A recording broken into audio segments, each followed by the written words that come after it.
Hi guys, if you're new here, welcome along to my channel. My name is Patrick Kendrick. I'm a freelance sports journalist and conference interpreter, and this is the place where I discuss everything I've learned over the last decade working in the sports industry, operating in the football sector in particular, living abroad, working with foreign languages, and I try and give you an insight into the industries in which I operate, and where possible, I also try and share some tips, tricks, and techniques along the way. In today's video, I'm going to discuss how you go about addressing someone for whom English is not their first language, and specifically within the realms of TV, how you actually interview someone who is not a native English speaker. I should start by stressing that this exercise is actually fraught with difficulty on the basis that you can never assume someone's knowledge. You can't necessarily legislate for holes in their vocabulary, and you might not necessarily have an inkling or an understanding as to how good their spoken English is before you actually speak to them in the first place or before you conduct the interview.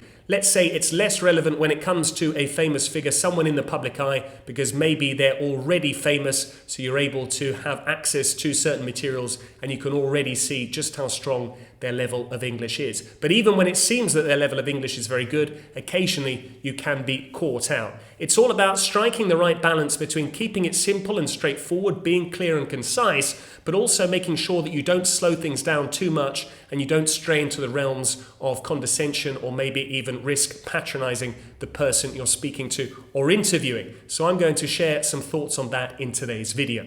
I'm going to start by taking a couple of examples from the world of football. That's typically my reference point, and there are few coaches more famous than Pep Guardiola on the one hand and Jurgen Klopp on the other. So they're the two examples I'm going to be using to begin with. A while ago, Pep Guardiola was interviewed and he was asked the following question. We saw against Chelsea at the weekend, it looks like you got your mojo back. Who? Sorry, I appreciate it. You probably didn't understand that. No. You got your magic back. You got that zip and that Manchester City feel again.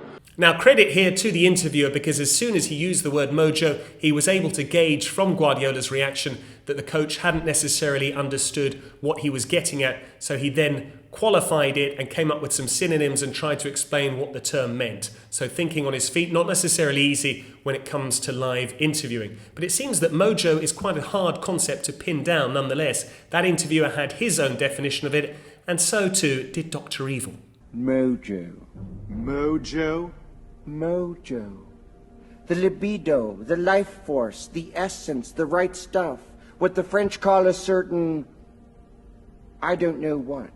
So what's the takeaway here? Essentially, try and use clear words, try and use ideas which are very concrete and don't necessarily resort to terms which are either very specific to a country, they might be slightly slangy in nature. Try and come up with very concrete ideas, things that people can latch onto. And if you do have an understanding of other foreign languages, maybe try and use a word which is quite similar in the native language that that person speaks. So that's Guardiola, who hails from Spain, or more specifically Catalonia. Now we have Jurgen Klopp, who's from Germany, but a similar situation arose just a few short weeks ago when he was asked the following. How much does fatigue play a part in maybe them not being as sharp as you'd like them? Who is fatigue? Fatigue, tiredness. It's a posh word for tiredness. Oh, sorry. It's a posh word for tired. Okay, not posh actually. So nobody's tired, nobody's tired, nobody's fatigued. So the word which caused Klopp a few issues on this occasion was the word fatigue. I'm not sure I necessarily agree with the assessment that it's a posh alternative to tiredness, but lest we forget, fatigue comes from French, which means that Klopp, as a German speaker, might not have encountered it before specifically in English, or maybe he didn't hear it correctly, maybe he wasn't expecting it. So it's very hard, as I said, to legislate for where these possible holes might be in someone's vocabulary. But credit to Klopp, because as soon as he learned this new word, he very quickly employed it. So much so he actually transformed it into a verb, saying no one is fatigued. That's something I like to do myself when I learn foreign languages. Recently I learned the following Portuguese idiom. Quem não tem cão, caça com gato.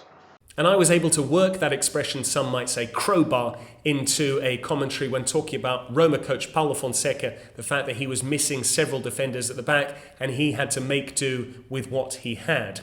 So there we saw two examples of word choice which tripped up Guardiola and Klopp. And I see it a lot when new coaches come into the Premier League. Journalists often ask the following as their stock run-of-the-mill question: what did you make of your side's performance? And occasionally that verb itself can cause problems on the basis you might be better off saying, what did you think of your team's performance? What did you think of your team's display? What were your impressions of the way your team played? How did your team play? What's your opinion? The idea of to make of something is quite difficult and a bit more advanced, but it's not necessarily something we think about as native English speakers when we're asking the question. Phrasal verbs in general are very difficult to grasp hold of, as I'm sure many of you are aware, particularly if you're not a native speaker of English.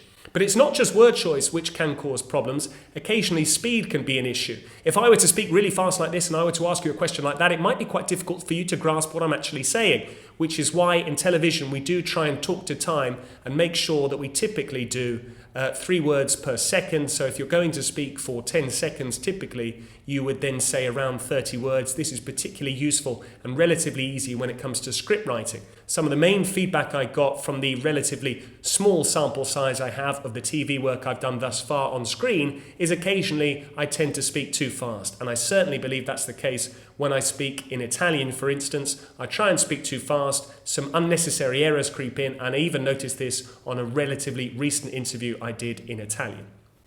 So how do you control your speed? And it's something I'm acutely aware of now because I speak foreign languages. I also try and adjust my speed when I'm speaking English and when I'm interviewing a foreign player. But I don't necessarily always strike the right balance. You can't please everyone, it seems. The interview said in a really sort of slow voice, like, are you playing the best? Is this the best football of your career, Diogo?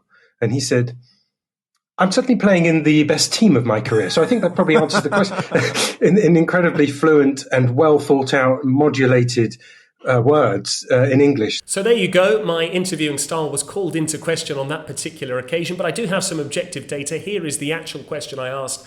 I'll leave it up to you to judge whether or not it was very slow and faltering and patronising, and whether the player did indeed reply in flawless, faultless, fluent English. Diogo, a Champions League hat-trick, 6 goals in 4 games. Are you playing the best football of your career?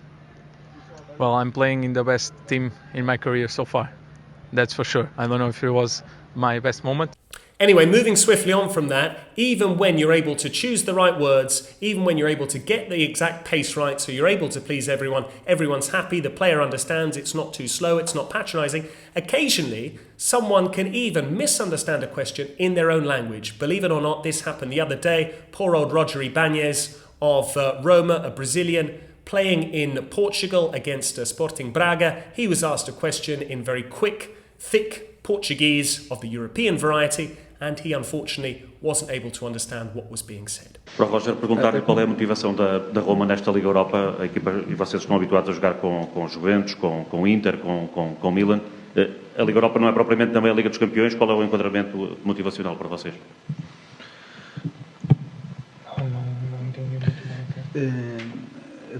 Até que ponto vocês estão motivados para jogar este jogo com o Braga, que obviamente não é igual a Europa League, não é a Liga dos Campeões.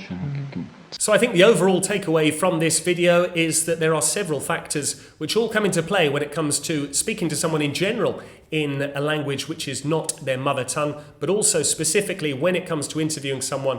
Make sure that you're kind enough, you take the care and attention to choose your words carefully, to make sure you pace it correctly, you don't go too fast, you don't go too slowly, and try and be as clear as possible. Try and make sure you have the question and the idea clear in your mind right from the outset, and then you won't get into trouble and you won't trip them up in turn. I hope you found some value in what I've just said. I hope some of the ideas resonate with you. If they did, please give this video a thumbs up. Comment below if you can think of any more examples of high-profile misunderstandings, or if you have any other tips and tricks and techniques which you'd like to share when it comes to speaking to non-native speakers, or perhaps even interviewing people for TV. I'll see you on the next one. Cheers, guys.